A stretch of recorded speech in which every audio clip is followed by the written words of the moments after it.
que a luz, que a força do teu Espírito Santo, o poder se manifeste para abençoar as nossas vidas com entendimento, levando à prática da nossa igreja. Essa é a nossa oração no nome de Jesus. Amém? Podeis sentar, meus amados. Queridos irmãos, como eu disse a vocês, o desafio agora é aplicar Mateus 28, do 15 ao 20, a missão de fazer discípulo como forma de evangelizar o mundo inteiro. Essa é a estratégia de Jesus dada à igreja. É a forma de praticar a missão na vida da igreja, diante da igreja local. Até aqui, irmãos, olha, deixa eu mostrar aqui para vocês. Deixa eu ver se aparece ali. O Levi atrasou ali. Se o evangelista Hugo puder fazer isso, ou o Alisson faz. Deixa Hugo, o Alisson faz aqui, ó. Obrigado. Mas enfim, até onde nós paramos, quando eu apresentei a vocês essa pergunta e o livro, foi produção nossa mesmo. É análise textual. Não foi tirado de livro. Um autor criou essa proposta. Não, aqui é uma análise bíblica. Como eu disse, se você for procurar analisar o texto, fazer uma exegese, mesmo que seja algo, mesmo que você faça superficial, você consegue compreender dessa forma o contexto, você consegue entender o propósito do autor, direcionando o sentido da palavra discipulado, fazer discípulo. Quando você procura entender o que é discípulo na mente de Mateus, porque foi cravado pelo convívio de Mateus com o Senhor Jesus, você vai ver que ele pretendia dizer tudo aquilo que estava dito quando envolvia Jesus e os discípulos. O processo de discipulado é esse mesmo. Todas as vezes você vê discípulos em Mateus, Mateus está vislumbrando como ele vai encerrar o seu evangelho, dizendo: você precisa fazer discípulo igual a Jesus. Ele mandou que eu, Mateus falando, fizesse discípulo igual a ele. E eu entendo, Mateus está dizendo no 28, 19, que fazer discípulos, como Jesus pretendia, está em toda a história do evangelho que eu escrevi para vocês. Então essa é o sentido real do significado do discipulado. Você vai encontrar isso. Como eu disse, se você quiser, eu passo para você os slides. Só que daqui para frente, o Alisson está tentando ali encontrar, nós vamos... O slide é evangelismo em pequenos grupos e por amizade.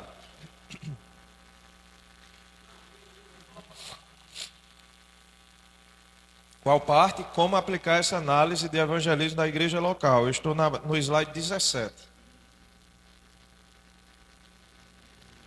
Então, a partir daqui, nós vamos ver a proposta desse livro, o pastor evangelista, pregador, modelo, mobilizador para o crescimento da igreja, que nasceu aonde?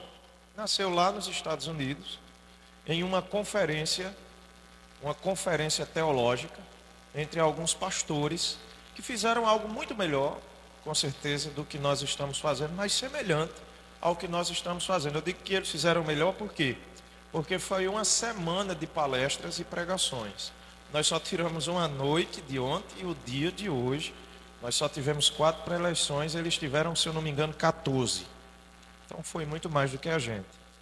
Mas enfim, em momentos como esse, de análise bíblica, teológica e aplicabilidade dos métodos. Tá aí, eu vou passar para vocês. Só esse é o material de consulta? Não, eu tenho esses outros 4 aqui, que eu digo para você e dou destaque. Eles estão apresentados. Passa um pouquinho mais para frente, só para eu mostrar logo os livros aqui. Para a gente não perder tempo mais mostrando. Pode ir para frente. É o slide, se eu não me engano, 20. Não, 19.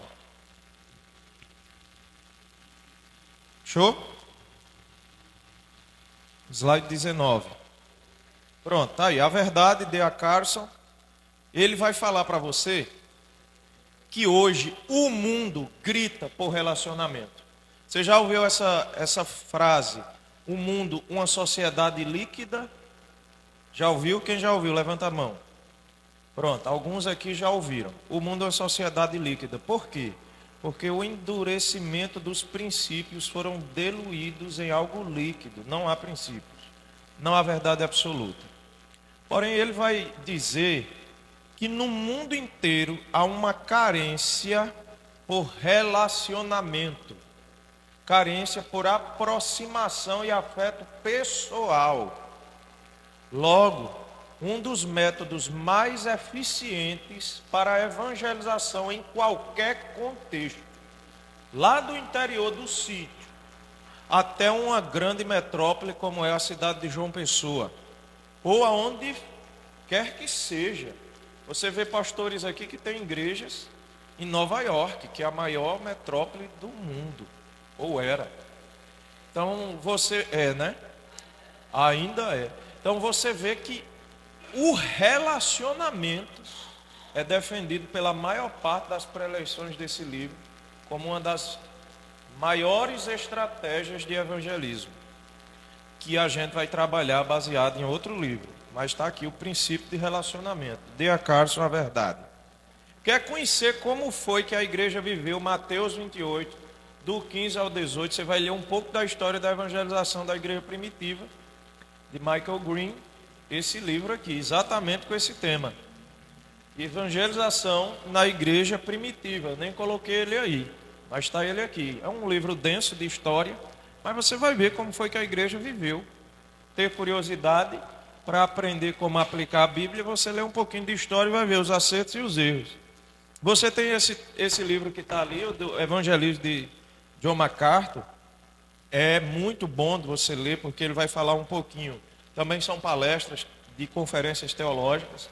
São diversos autores sendo compilados em um livro só, que vai falar de alguns temas que falam exatamente da evangelização. E é interessante você ver que todos vão concordar que o evangelismo que envolve relacionamento é uma estratégia excelente para os dias atuais, porque o mundo está clamando por relacionamentos, por aproximação. O mundo se distanciou do pessoal por conta disso, mas ao mesmo tempo ficou um espaço vazio em seus corações, buscando o tato, o contato, o olhar, o ouvir, o sentir. Então o evangelismo atual precisa ter pessoalidade. Ah, pastor, mas eu não posso evangelizar pelas redes sociais, não posso fazer pequenos vídeos. Tudo isso é passível de você analisar e ver a eficiência. Eu acredito que a gente tem que evangelizar em todo e qualquer lugar, em qualquer momento. Mas as estratégias existem para a gente procurar mais eficiente. Então, por mais que você faça entrega de folheto, ou você poste nas suas redes sociais mensagens evangelísticas, o mundo clama por relacionamentos. Essa é uma outra proposta. A chave para a evangelização, que é o quê? Está até ali, né? Ó. Só que é outra capa, o meu livro é mais antigo. A chave para a evangelização é o quê? A amizade. Então bem, eu apresentei a vocês esses 4 materiais. Agora não é de minha autoria o que eu vou falar daqui para frente. Daqui para frente eu vou apresentar para vocês o pastor evangelista, pregador, modelo e mobilizador para o crescimento da igreja, nesse modelo de pequenos grupos e por amizade. Você vai tentar analisar junto comigo como desenvolver uma estratégia que contemple o propósito de Mateus 28, trazendo para a realidade da igreja atual, pensando na seguinte ideia: uma das maneiras de eu viver Mateus 28, porque para mim a obediência da Bíblia é uma das coisas mais importantes da minha vida, porque Jesus é meu Senhor. Como eu obedecer Mateus 28, 19? Evangelizando através de pequenos grupos e por meio de amizades. Então vamos passar aqui, volta um pouquinho aí no slide, por favor. Eu quero que você abra no 18.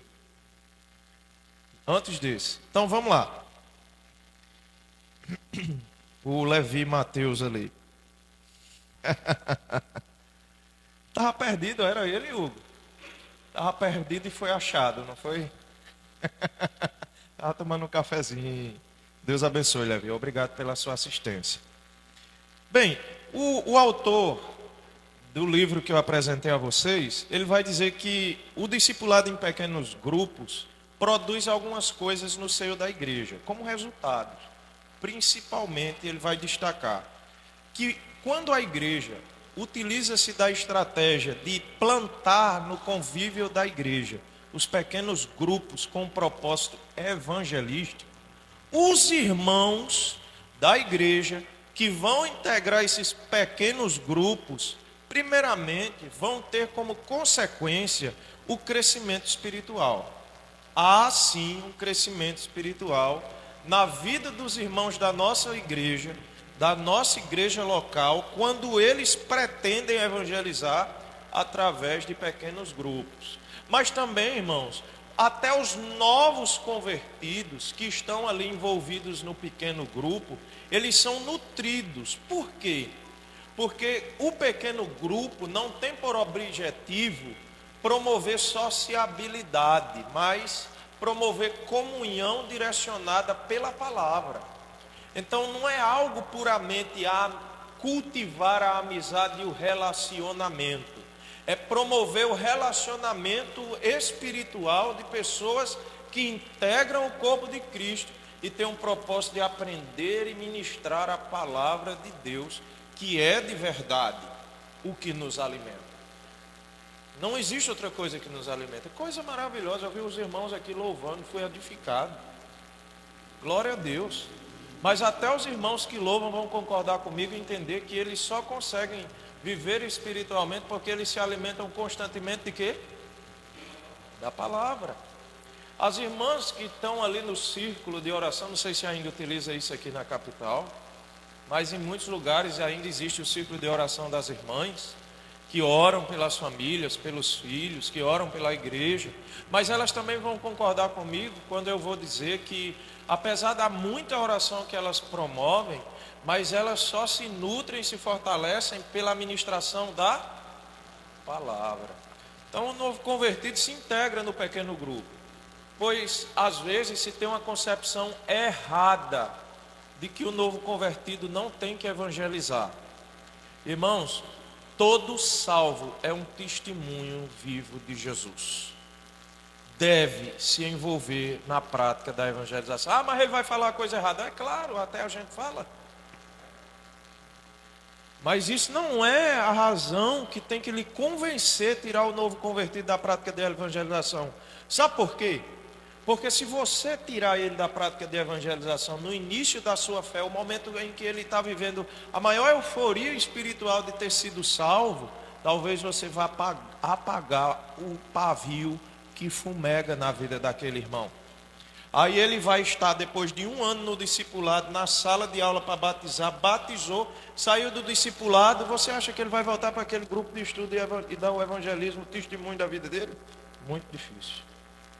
Nós fazemos muitas coisas erradas e não percebemos. O irmão está testemunhando, ele fala até algumas bobagens, você vai notando, depois pessoalmente você fala. Jesus fez isso com os discípulos. Mas os discípulos têm que estar no ato da evangelização o tempo todo, porque essa é a vida da igreja, evangelismo. É por isso que você não está no céu ainda, porque você precisa ainda falar de Jesus para as pessoas na terra. Uma outra coisa boa de quem participa dos pequenos grupos, eles dão alcance evangelístico. Tem gente que não vem para a igreja, irmão, mas vai para a sua casa. Sim ou não?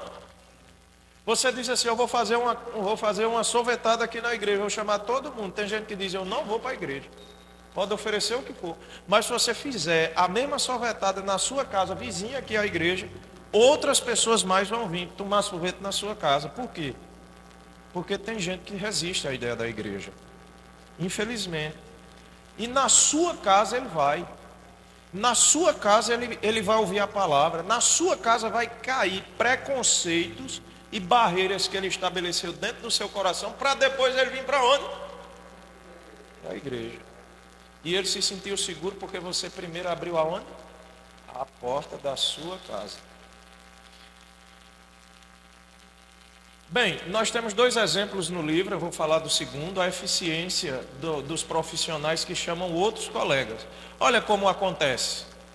Ele disse que um médico, ele resolveu convidar o pastor para um almoço, o almoço do intervalo do trabalho, e disse assim, pastor, eu vou levar um colega meu que está passando por um problema enorme, eu queria que o senhor fosse lá almoçar com a gente, e o senhor fizesse uma oração pelo meu colega, e trouxesse algumas palavras de Deus para ele.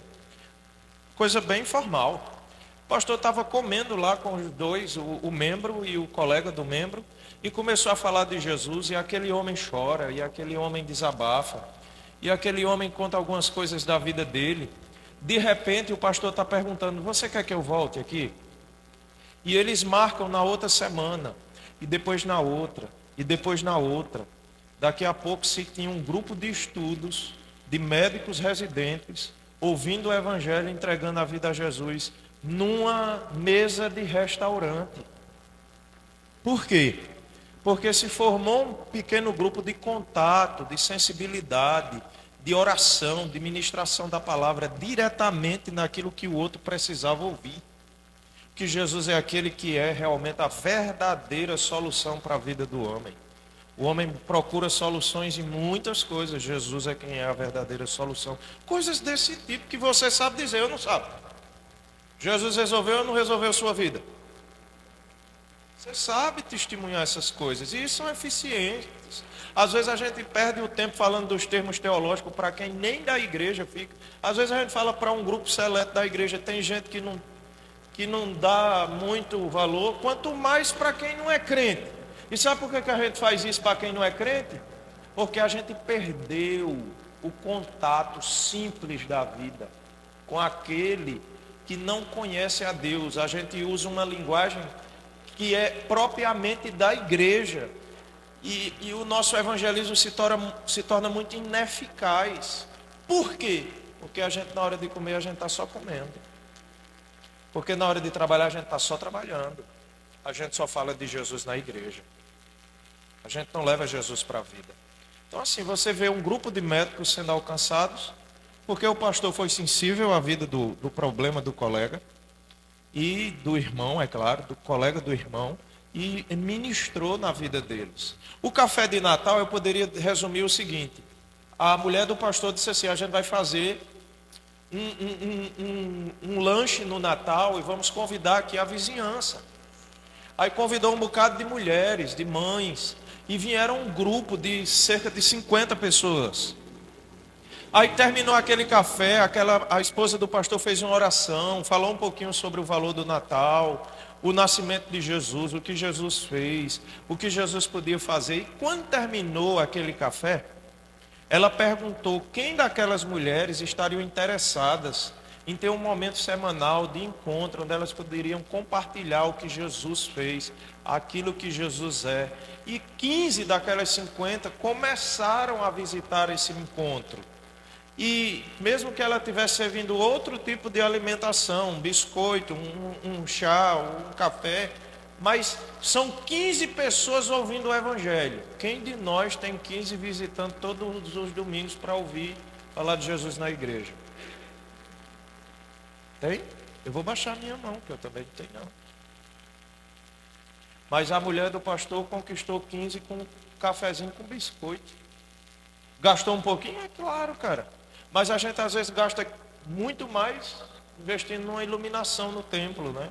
Que eu não estou dizendo que está errado. Está certo. Mas a gente não pode poupar esforços e recursos quando o valor é uma alma. Porque de verdade uma alma vale mais que o mundo inteiro. Próximo slide, por favor, meu irmão. Porque se eu esticar aqui, aí vai longe, para outro. Bem, como você começa isso na sua realidade? O autor vai dizer. Você inicia, por exemplo, pode soltar todas as falas. Você inicia uma série de pregações e estudos falando sobre evangelismo e discipulado como alternativa de evangelismo. Você se programa. O Espírito Santo fala com a gente quando a gente vai pregar, sim ou não? É Ele que direciona nossas pregações, sim ou não? Mas por que só precisa ser de semana em semana? Ele está ocupado demais para não atender a gente, para dar uma escala de pregação de 5 meses? Ou somos nós que não planejamos? Se você pode parar essa semana, você vai trabalhar um pouquinho mais pensando: eu vou pregar nesses 3 meses, uns 8 domingos, vou dar estudo umas 4 vezes ou 8 vezes, eu não sei como é a sua rotina. liderança de departamento de evangelismo, pastor, obreiros, vocês estão aqui que têm acesso à pregação, vou me preparar. Vou separar textos que falam de evangelismo, textos que falam de aproximação, textos que falam você abrir a porta da sua casa para trazer pessoas, para formar pontos de pregação, no nosso caso, pontos de estudo bíblico, de pequenos grupos. Depois que você terminar essa série de sermões, de estudos, aí você desafia quem de vocês está interessado em abrir a sua casa, para a sua casa ser um ponto de apoio para a evangelização. Quem de vocês tem interesse de ser treinado para assumir esses lugares e compartilhar com as pessoas que vão para esses lugares o evangelho? Você chama mais para perto quem vai dar os estudos, ensina a eles como produzir o material ou como aplicar o material que você vai dar a eles. Que material você vai escolher? Tem muitos, eu vou falar já já disso. E você leva as pessoas que querem dar os estudos, porque você habilitou elas, você treinou elas, você não deixou elas caírem de paraquedas. E convenhamos, nós que somos lideranças, conseguimos discernir quem tem mais capacidade para isso. Nós não vamos colocar qualquer pessoa. Nós podemos colocar pessoas que vão aprender com quem já consegue desenvolver um diálogo evangelístico. Mas nós vamos escolher aqueles que já conseguem. Por exemplo, pregadores da sua igreja que conseguem pregar num culto campal. Pessoas que conseguem dar um estudo evangelístico na igreja. São fortes candidatos. São pessoas que já têm o dom da palavra. Já conseguem comunicar o evangelho. Coloque essas pessoas nesses grupos. Você não precisa começar com muitos, mas com alguns que você consiga dar a assistência. Você ter aquilo que Jesus fez. Eu vou colocar eles para estagiar, mas depois eles vão voltar e prestar o quê? Contas. Para quê? Para que eu possa dizer, não se alegre por conta dos demônios que vocês expulsaram. Alegrai-vos antes pelo seu nome, está no livro da vida. Você vai fazendo as pontuações necessárias. Então você faz a partir dessa situação. Você desafia essas duas pessoas. Quem abre a porta e quem vai dar o estudo bíblico ou formar o grupo de estudo. As pessoas que vão receber em sua casa deverão ser treinadas também a receber da melhor maneira as pessoas que vão chegar lá. Convenhamos, se você receber alguém com a cara feia, você acha que essa pessoa volta? Então você ensina a pessoa a sorrir. Treina, de novo. De novo.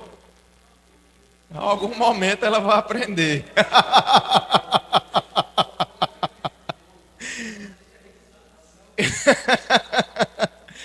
Aí um dia vai aprender. Entendeu? Prepare a pessoa que vai receber a comunidade, a pessoa que vai convidar as amigas.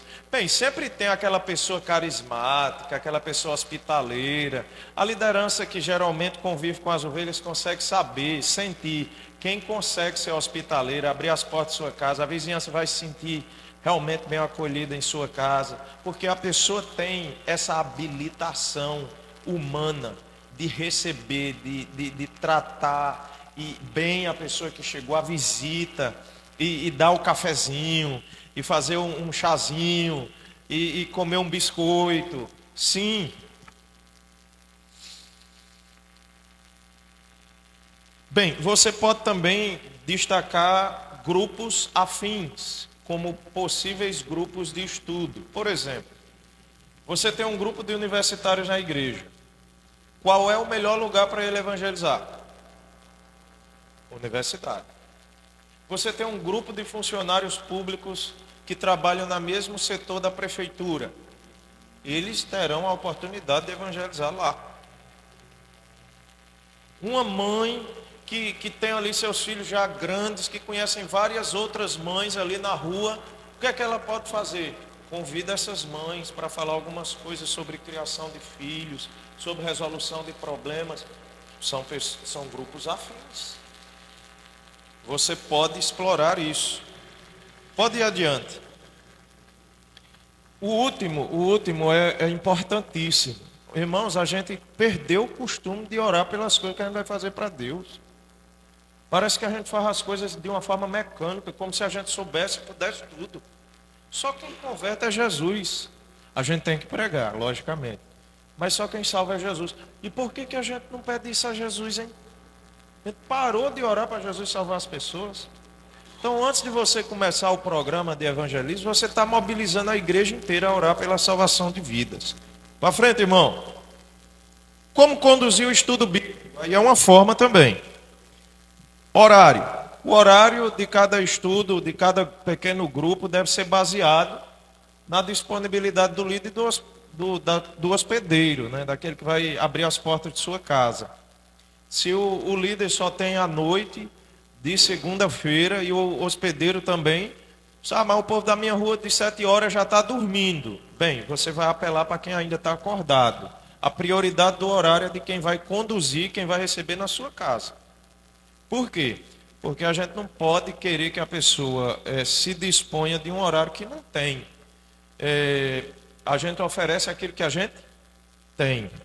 Então é sábio da nossa parte não querer forçar mudanças na rotina das pessoas que já vão se sacrificar para ir formar um estudo bíblico.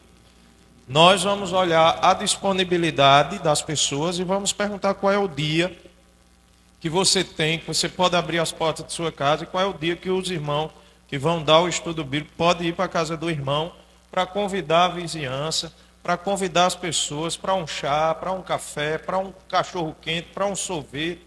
E a partir daquele momento o desafio surgir para se estudar a Bíblia, para orar, para ouvir os problemas, para desabafar e ministrar a palavra de Deus aos corações delas. Deve ser semanalmente. Não pode estender mais do que isso. Porque eu acho que a gente vive muito condicionado a 7 dias por semana. As coisas mais importantes da nossa rotina acontecem pelo menos uma vez por semana. Algumas outras coisas a gente estica para mais tempo. Mas aquilo que nos influencia determinantemente é o que acontece durante a nossa semana, todas as semanas e constantemente. Não tem como você correr disso. Você está ouvindo essa pregação hoje, talvez alguns estejam se sentindo tocados, essa palestra está formando ideias na sua cabeça, fazendo você vislumbrar algumas opções na sua realidade de igreja. Mas eu sei que o que faz a total diferença e o que verdadeiramente influencia você é a pregação de toda semana na sua igreja. É o que lhe alimenta, é o arroz e o feijão. Não é o dia que você vai para o rodízio. Entendeu, né? Mas você precisa se lembrar que também na sua igreja, o seu pastor, os seus pregadores também pregam que deve o quê? Evangelizar. Então, estudo bíblico semanalmente. Duração, 1h30 a 2 horas, durante cerca de 5 ou 6 meses. A acolhida deve existir.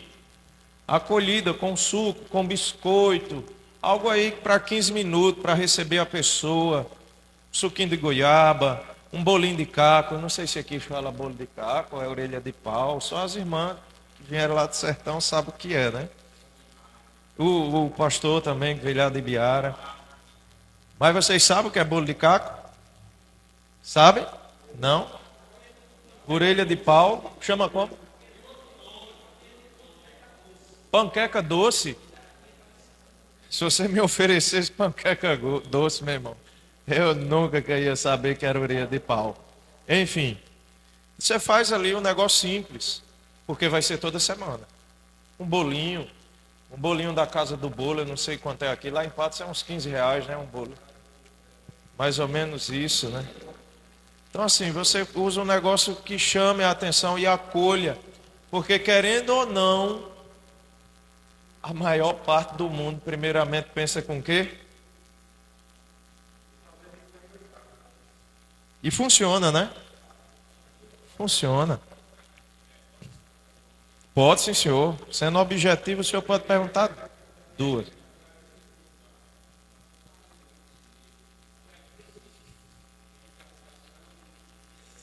De igreja. De Hernandes.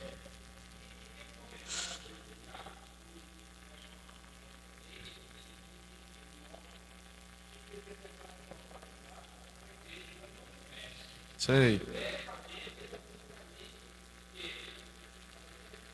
Sim.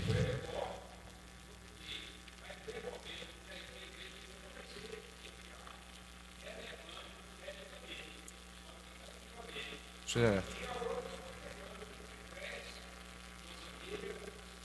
É porque assim, olha, pastor, eu vou dizer ao senhor o seguinte, eu já li alguns livros de revitalização de igreja. Acho que eu li uns 5 livros. E já li outros com o tema crescimento de igreja. Já li mais uns 5. Li muito esses últimos tempos. E eles vão concordar em uma coisa. Uma igreja que não cresce, ela está vivendo algum problema na sua saúde, que precisa ser identificado, tratado e corrigido. Por quê? Porque a igreja de Cristo, naturalmente, ela vai crescer. E ela cresce de todas as maneiras possíveis, inclusive em números. Não tem como não crescer se ela é saudável. Não tem. Jesus mesmo diz, ela começa como uma semente de mostarda. E ela vai se tornar uma das maiores hortaliças quando ela realmente se tornar adulta. Então não tem como impedir o crescimento da igreja, a não ser que ela está doente. Então precisa ser tratada. E ela não só cresce no lugar, ela tem que crescer e expandir. É porque às vezes a gente pensa apenas no crescimento do rol de membros. E a gente esquece que a igreja também cresce formando e plantando outras igrejas em outros lugares. Então não tem como não crescer, a não ser que a igreja esteja com algum problema na sua saúde.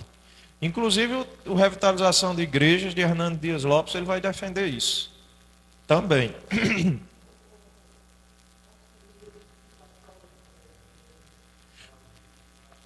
Que impede o crescimento da igreja, por exemplo, falta de uma pregação expositiva, uma pregação bíblica, que alcance o entendimento da comunidade. Eita! Eu me lembrei agora daquele... Está pílula, meu irmão. Quando eu era mais novo, que tinha um programa da Praça é Nossa, que o chamado era desse jeito, aí o outro gritava, ó, o telefone! Mas vamos lá, pastor Zovete. Falta da pregação bíblica, falta de convivência e comunhão entre os irmãos, falta de um culto vibrante que envolva as pessoas na adoração, falta de uma vida espiritual, de oração e dependência de Deus. Tem um livro especialmente que eu lhe indicaria agora para lhe responder essa pergunta, que é o de Christian Schwarz, Crescimento e Desenvolvimento Natural da Igreja. Ele vai dizer o seguinte, que a igreja cresce pelo seu fator mínimo. E ele vai apontar algumas coisas como fatores da saúde da igreja. Ele vai falar da pregação, do culto, da comunhão, da vida espiritual e do treinamento de novos líderes. Talvez tenha outros que eu tenha esquecido. Se esses fatores, algum deles está deficitário, a igreja é impedida de crescer. Se faltar um desses fatores, a igreja não cresce. Então o líder, ele tem por obrigação, ele se esforçar para, na vida da igreja, ele desenvolver todas as áreas ministeriais da sua igreja, para que a igreja, de uma forma saudável, ela cresça. Pois não? Sim. Revitalização de igreja também. Sim. E o problema das nossas igrejas era qual? Identificada por ele? falta de oração e de missões. Então, tem a ver com a oração da igreja e a evangelização da igreja. Irmãos, o pastor Ademar defendeu de uma forma importante hoje de manhã. Olha, a forma de crescimento direto da igreja é evangelismo. Mas é claro, não só evangelismo, entendeu, pastor Azovete? Tem que ter essas outras áreas: pregação, oração, treinamento de líderes. Tem que ter, você tem que treinar, discipular pessoas perto do Senhor para saber fazer a obra, igual o Senhor faz. Tem que replicar esse negócio. Então, bem, acolhida, suco, biscoito e etc. Uma oração inicial, não esqueça de orar. 1 ou 2 testemunhos com pedidos de oração. Abre espaço até para as pessoas. Oxente, vai abrir espaço para quem não é crente falar. Meu irmão, é num grupo de estudo, deixa as pessoas se expressar, cara. Eu não vou pedir, logicamente, a pessoa que não é crente para falar na igreja, mas na casa, na sua casa, qual é o problema? O que é que você entendeu desse texto? Pergunta. Porque você está dando espaço para ministrar exatamente na impressão do outro. Pedir para orar, você vai se surpreender com a oração de pessoas que não são crentes, que ainda não se decidiram e estão sendo ensinados com você, lá na sua casa. Pessoas que já oram. Por quê? Porque você disse que é para orar, cara. Funciona, o que você diz funciona. Tem poder de influenciar e transformar a vida. Porque é a palavra de quem? Palavra de quem? De Deus.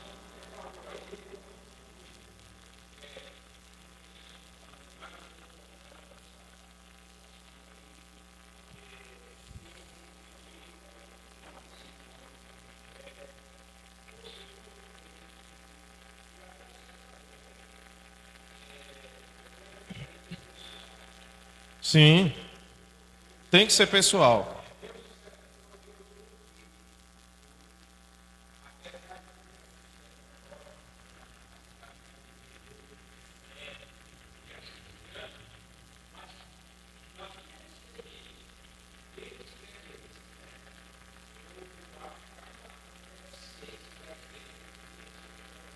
Pessoal, tem sim. Eu vou dizer ao senhor o seguinte, que em toda a história bíblica, o senhor tem os meios à distância. A própria existência da palavra prova isso. Porque ela é um método de ensino à distância, é AD. Isso aqui é o maior EAD que nós temos na nossa fé, é a Bíblia. Porque ela é o EAD de Deus na vida dos autores comunicado para você e para mim. Agora só que toda a história bíblica foi desenvolvida pessoalmente. Tudo foi num contexto pessoal. Então nós podemos sim utilizar o método à distância, que seria mais ou menos o foco de Marcos. Pregar o evangelho. Você está pregando aqui para a comunidade de incrédulos. O pastor está desenvolvendo um projeto aqui com 100 adolescentes, talvez não crentes. Ele está pregando aqui. O que é que esse grupo vai entender? O que é que esse grupo vai responder? O pastor Ademar talvez nunca saiba. Mas vai haver uma comunicação.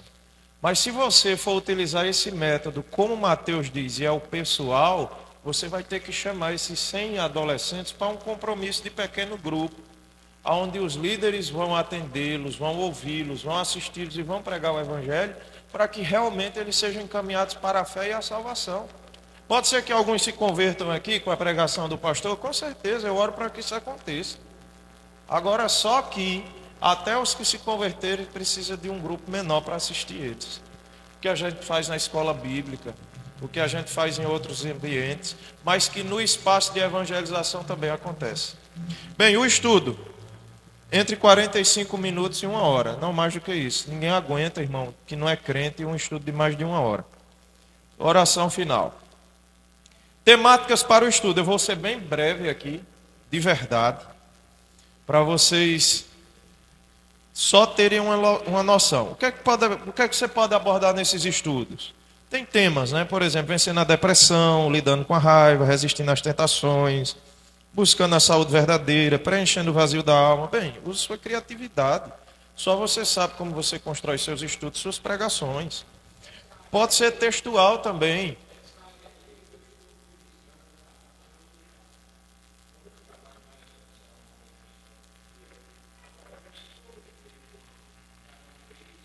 paciente sua.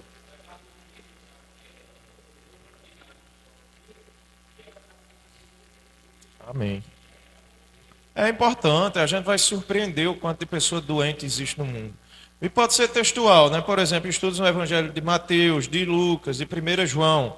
Pode ser o material que você tem previamente preparado. Eu preparei o material para minha igreja lá em Diamante, a realidade da gente. Então, quem é melhor do que eu para dizer? É o Hernandes Dias Lopes? Não, sou eu que estou sabendo lá como é que o povo aprende as coisas. O Augusto Nicodemos, eu não estou desmerecendo eles não, são para mim os melhores pregadores hoje do Brasil. Mas eles não vão saber qual é a realidade do seu bairro, só você sabe. Como é que esse povo aprende a falar de Jesus? Você prepara o material, pastor. Líder de missões. Se você não quer, tem o da Lerban. Passa aí, meu irmão, por favor. Todos. Pode ir para frente. Pode ir. Vá tudinho. Tem o material da lembrança, tem material indicado pelo livro. Você no livro que eu vou, se você quiser, aquele o pastor evangelista, tem uma série de estudos e textos que você pode ir também. Tem esse site, que é o site da ABS Vida. Lá tem treinamento para evangelismo, tanto de adultos, como de jovens, como de crianças, como de adolescentes. Ele, se você se inscrever, escrever sua igreja, ele manda material para você, ele manda folheto bíblico. Então você pode anotar esse nome aí, ABS Vida, para você ter um material de evangelismo. Um último conselho que o autor vai dar é: evite o dever de casa. Ninguém gosta de fazer nada fora do lugar, não, meu irmão. Quem não é crente não vai fazer tarefa de casa, não. Já tem muita coisa para fazer. Então, tudo que você fizer, faça no tempo que está o quê? O pequeno grupo. Realmente. Pode botar todos do outro do slide, por favor. Como você traz os não cristãos para o grupo? Bem, os integrantes podem fazer um convite, podem buscá-los na casa deles, pode preparar um momento de chá, de lanche, de desafio, para que os presentes possam vir outras vezes. Como eu fiz? Eu disse assim: nós vamos separar duas irmãs. A irmã vai separar a casa e a irmã vai dar aula. A gente vai fazer uns convites bem bonitos. Vamos comprar umas 2 folhas daquele papel ovo, fazer um convite bonito. Vamos colocar no envelope. Você, que é a dona da casa, que conhece a vizinhança, você vai convidar 5 mulheres para um chá na sua casa. Agora faça um bolo. No dia, vocês duas se dividem. Se precisar de alguma coisa, a igreja fornece. E ali, na casa da irmã, vai ser um lugar onde as pessoas vão vir para tomar um chá, fazer um momento de oração. É bom constar, vocês vão vir para um chá e a gente vai fazer uma oração pela família. Venha. Coloca um versículo bíblico e entrega. Quem vier, a gente vai servir o chá, logicamente, o bolo, vai fazer a oração pela família e no final faço o desafio para estarem ali todas as terças-feiras, de 7 horas até as 8, meditando na palavra e orando. As irmãs fizeram do jeito que a gente instruiu. Convidaram 5 pessoas. E elas ficaram mais de 2 meses, ou foi 3 meses, com esse grupo. Sabe quantas pessoas realmente vieram durante esses meses? Foram convidadas sim. Quantas foram participar durante esses meses? Quantas? Exatamente. Nenhuma falhou. Se converteram? Não. Mas o tempo de conversão é nosso? Não. Nossa obrigação é evangelizar. Eu sei o seguinte: toda terça-feira de 7 horas estava às 5 lá. E com sede. E levando os filhos para participar. Os filhos adolescentes ouvindo o evangelho. Chama para a igreja para ver se vai? Vai não. Agora para a casa da irmãzinha ouvir o evangelho, vai. Então assim, são coisas que vão acontecer. A gente vai ajustar no meio do caminho. Eu estou preparando material para passar de 2 meses e durar 5 meses. Vai esticar um pouco mais a assistência dessas pessoas. Para ver se a pessoa tem mais oportunidade de ouvir mais sobre o evangelho. Fazer um encontro desses grupos na igreja para quebrar o preconceito de vir ao templo. Para que a pessoa se sinta abraçada pela igreja. Todas essas coisas nós estamos em desenvolvimento, porque nós cremos que o evangelismo do mundo passa pelo evangelismo em pequenos grupos. O hóspede do estudo pode convidar a sua vizinhança, já coloquei ali, né? A acolhida deve ser muito convidativa, importante, para todos se sentirem em casa, prontos para abrirem o coração e desarmarem a sua resistência. Priorize temáticas evangelísticas, foque exclusivamente em apresentar uma pessoa. Apresentar a quem? Ô irmão, olha, eu não sei quem de vocês são teólogos, mas eu tenho uma crítica a fazer a essa equipe. A gente estuda muito às vezes, e a gente se torna tão técnico e tão conhecedor dos temas bíblicos, que na hora de evangelizar parece que a gente está dando aula no seminário. Quando a gente está evangelizando, a gente não tem que apresentar uma defesa apologética acerca da doutrina de Cristo. Nós temos que falar simplesmente acerca do nosso Senhor Jesus Cristo. Jesus Cristo, na sua simplicidade, é poderoso para salvar qualquer pessoa. Agora, a complexidade do assunto teológico que você der acerca da doutrina de Cristo não converte ninguém. Porque você está falando de coisas subjetivas. Quem salva as pessoas não são as doutrinas, é Jesus. Nós precisamos ter essa percepção. A linguagem que eu estou usando para vocês, logicamente, é uma linguagem de igreja. Logicamente, é uma linguagem que eu julgo que deve ser dada a pessoas que são seletas e conhecem um pouco mais dentro da igreja. Mas quando eu estou dando estudo bíblico para não crente, minha conversa é totalmente outra. Não tem palavra técnica, não tem palavra alta, é simples, o máximo possível, contando histórias, falando do que Jesus fez, sendo bem objetivo. Porque as pessoas não conseguem. Você dá uma aula no seminário, os alunos não entendem, meu irmão. Quanto mais o povo que não sabe nem quem é Jesus. Tem que aprender a falar quem é Jesus. É uma pessoa. O cara lê lá Mateus 9, Jesus curando o paralítico de Cafarnaum. De repente ele está explicando o que significa perdão, quais são os alcances da salvação, o que aconteceu, como era a estrutura arquitetônica da casa de Jesus que fez o paralítico descer. O cabra não se interessa não.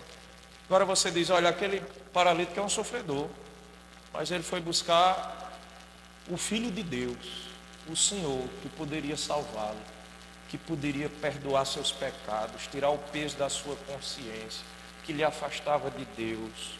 E ele tem o poder para transformar a vida daquele paralítico totalmente, porque ele não só tirou ele daquela escravidão da paralisia, mas ele prometeu a ele o reino dos céus, porque ele disse, perdoados são os teus pecados. É diferente, cara.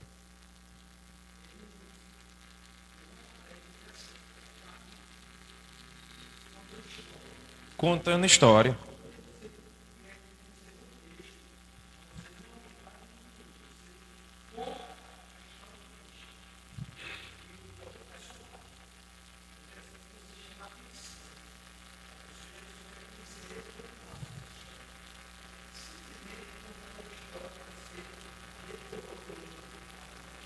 E o que o Senhor está dizendo é o Evangelho, é a história de Jesus. Só é você aprender a comunicar falando, sem ser lendo. Porque até isso tem muita gente que tem dificuldade de ler. Mas quando você está contando, a pessoa fica, às vezes, de boca aberta. Ouvindo os fatos, a história. Aprenda. Técnicas de contar a história também podem lhe ajudar. Promova momentos de cultivo de relacionamento. Um exemplo, eu estava dando estudo a uma família. E lá na casa deles, falando de Jesus, esse estudo não foi numa casa de um crente, foi na casa do descrente, porque ele pediu. Pronto, vamos embora.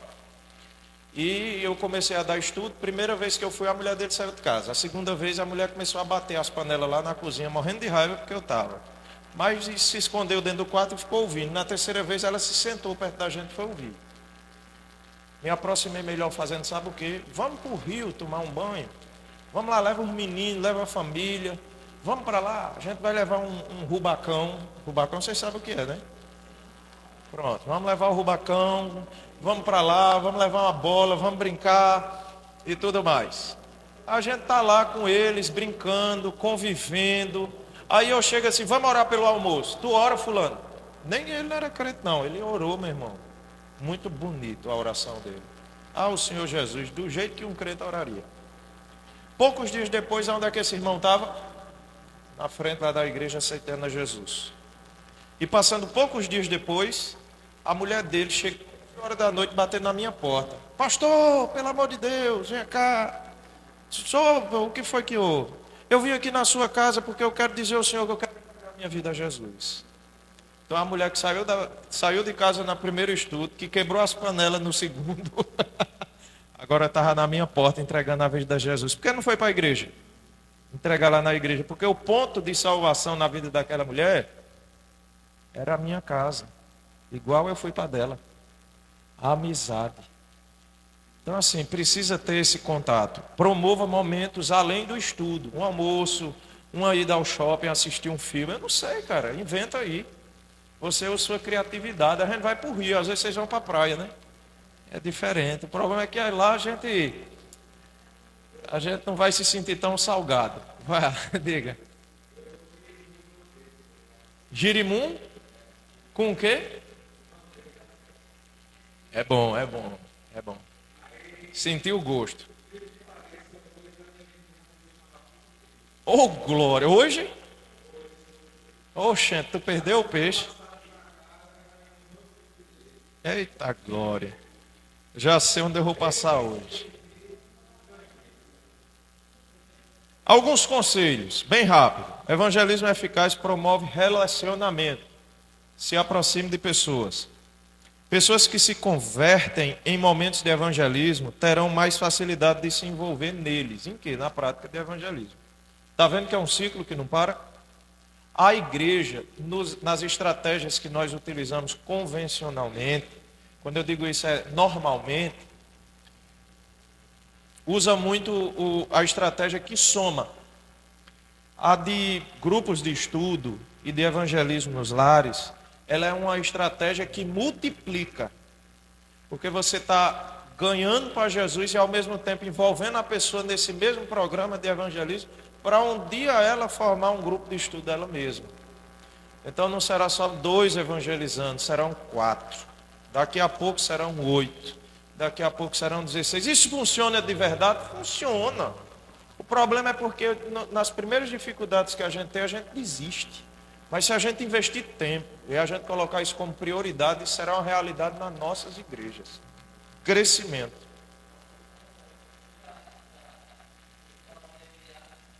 Como? Já ouvi.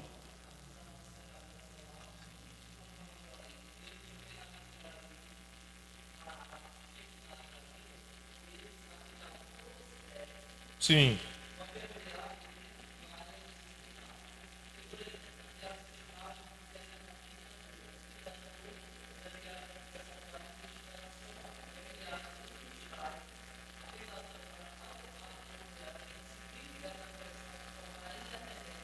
Eu entendi.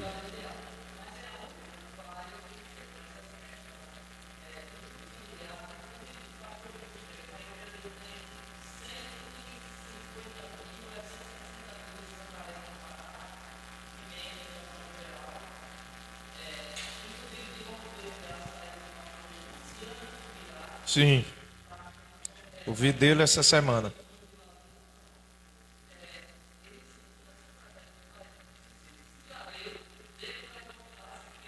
NDA, né?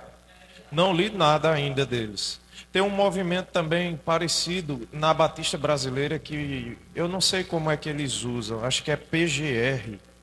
O evangelista Hugo talvez soubesse mais, mas ele saiu para tomar café. Mas enfim, eles têm também esse outro método. Chegou. E o pessoal da Batista Brasileira usa um PGR, né? Pequeno grupo de relacionamento. É assim, né? O pessoal da Batista Brasileira, Hugo. PGM, como é que é o significado? Pequenos grupos o quê? O M você não lembra não, né? Enfim. Mas existe sim. A gente tem muitas estratégias. O que é que ela deseja?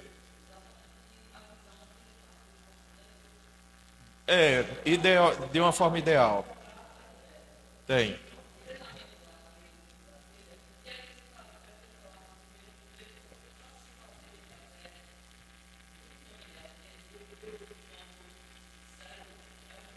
É. Na nossa convenção é. Sim.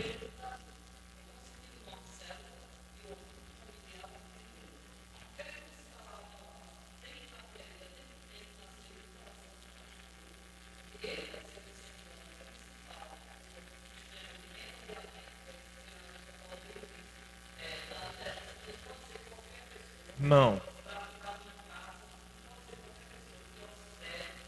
Não.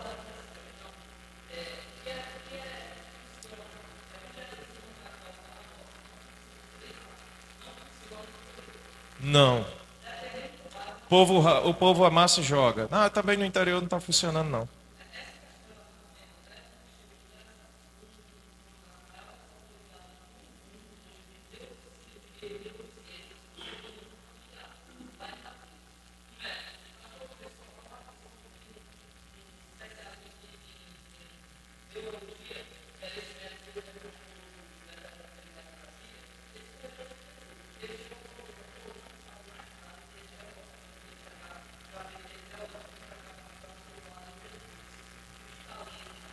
A pessoa dele.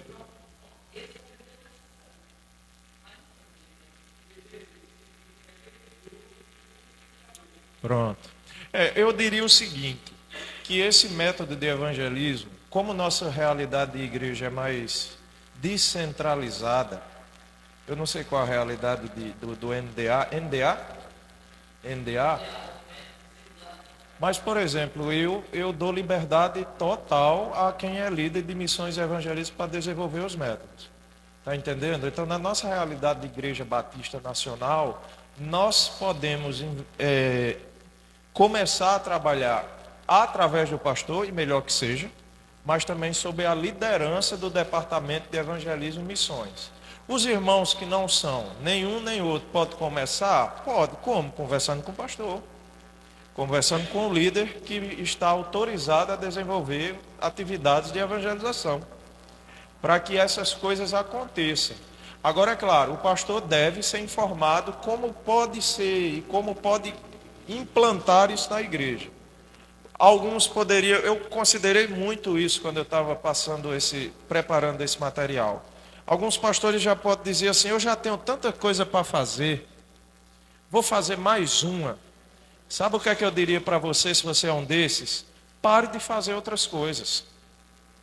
Tem coisa que Deus não chamou o senhor para fazer e o senhor está fazendo. Está perdendo tempo.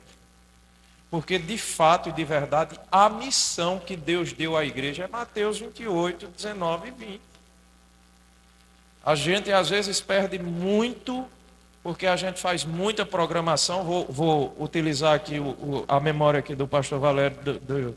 A saúde da igreja, ela é colocada em xeque, porque nós estamos enchendo a nossa igreja, a realidade da dinâmica da igreja, com muita programação. Isso causa doença na igreja, porque esgota e não tem resultado. E quando acaba as programações, a igreja, esfria e esvazia. Por quê? Porque essas coisas de programações não trazem frutos. Trazem apenas a aparência e o status. Mas isso só prende pessoas, não liberta, não promove transformação, prejudica a saúde da igreja. Aí a gente tem programação 7 dias para a semana. Se você não tiver uma equipe dinâmica para trabalhar com você, você vai morrer. Pode ter certeza, logo, cedo. Então é pouca programação, tendo tempo e liberdade para você ter o dia de evangelismo na igreja. Você vai ouvir daqui a pouco com o pastor Alexandre, na pregação da noite, evangelismo orgânico. Qual é o ideal? Qual é o ideal da gente começar a pensar sobre o que o pastor Armando disse ontem, que o pastor tem que ter a visão evangelística? Ele tem que ser o pastor evangelista. O que o pastor Ademar falou hoje de manhã. A pregação da igreja tem que contemplar Cristo, ela tem que ser evangelista. Por que a igreja tem que desenvolver um método de evangelismo que promova o relacionamento e o discipulado? Porque a igreja tem que chegar a um grau de evangelismo tão alto que ela consegue evangelizar em qualquer lugar. Ela está trabalhando e está falando de Jesus. Ela está em casa e está falando de Jesus. Ela está na roça, arrancando toco e falando de Jesus. Bem, vocês também não sabem o que é isso não, né?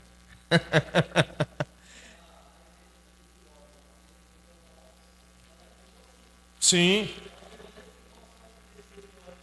Muitos anos, né?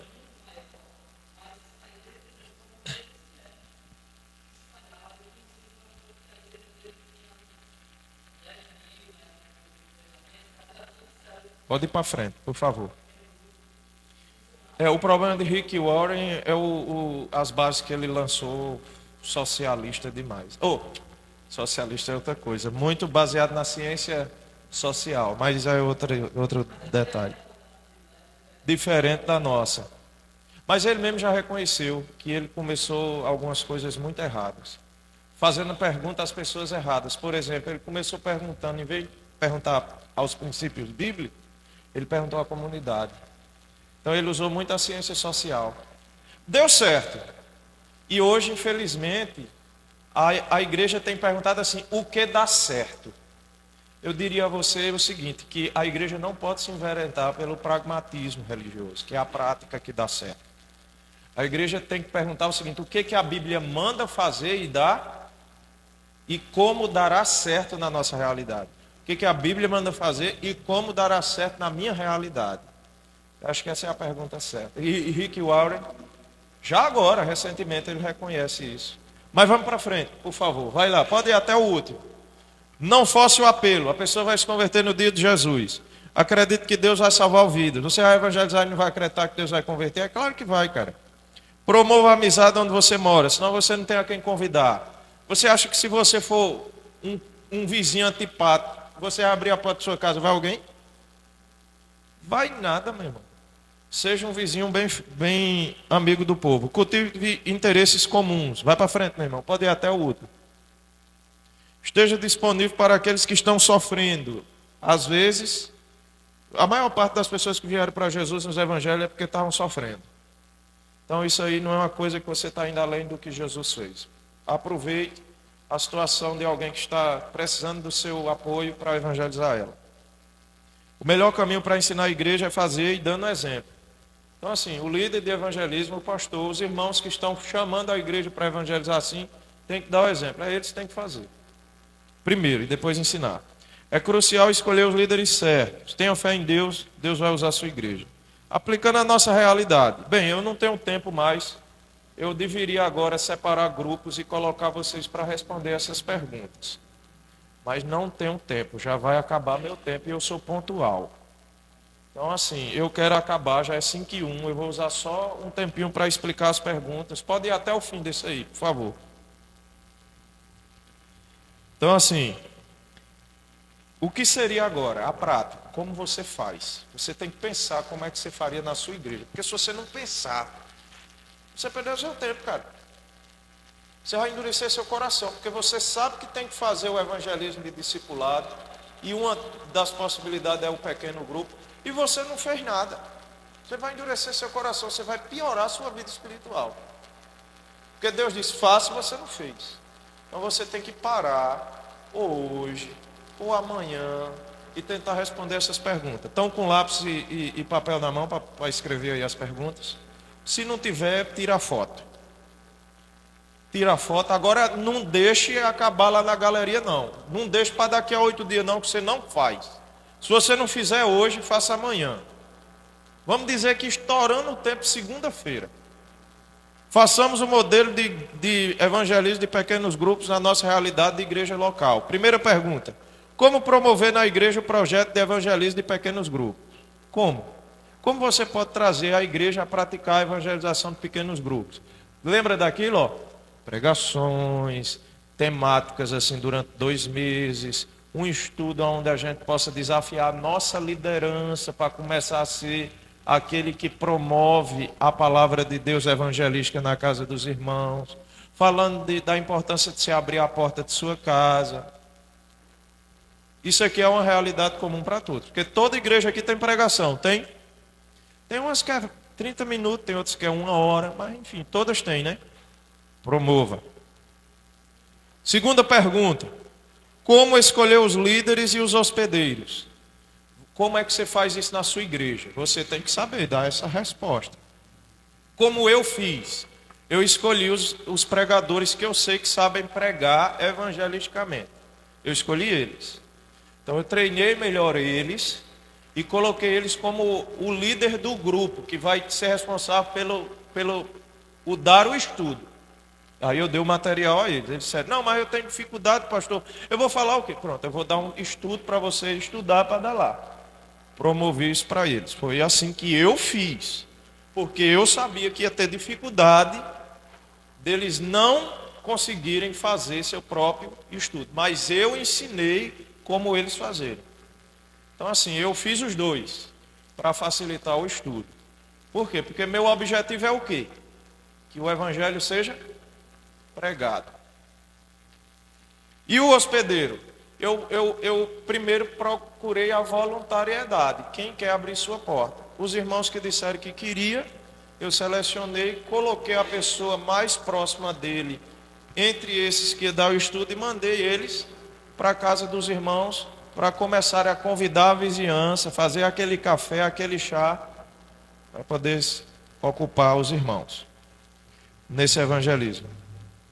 Como planejar estes no grupo de estudo? Já dei essa resposta, né? Mas é você que sabe a sua. Quais os focos desejados na minha realidade de igreja local? Quantos grupos você acha que dá na sua igreja? 5, 10, 2, 1, não tem problema. Só não pode ficar sem fazer. Certo? Quando consigo iniciar o primeiro estudo? Daqui a um mês. Você já conseguiu envisionar a igreja, já conseguiu preparar os líderes. É pouco tempo, mas talvez daqui a 2 meses já seria. Porque não deixe esfriar não a chama do Senhor na sua vida, porque se acabar o desejo, o que Deus trouxe para você e está gerando desejo no seu coração de promover a evangelização na sua igreja, isso vai ficar ruim. Porque às vezes a gente está esperando Deus levantar um pregador lá de fora para vir evangelizar aqui na nossa comunidade. Irmão, você é o melhor caminho para se levar as pessoas a Cristo onde você está. Diga lá. Eu formei 3 na congregação do Cipó. Teve um tempo que eu estava com 6 grupos de estudo lá na cidade de Diamante. Então, tanto eu tinha grupos no sítio como na cidade, funcionando. E eu estou desafiando as outras congregações a fazer a mesma coisa.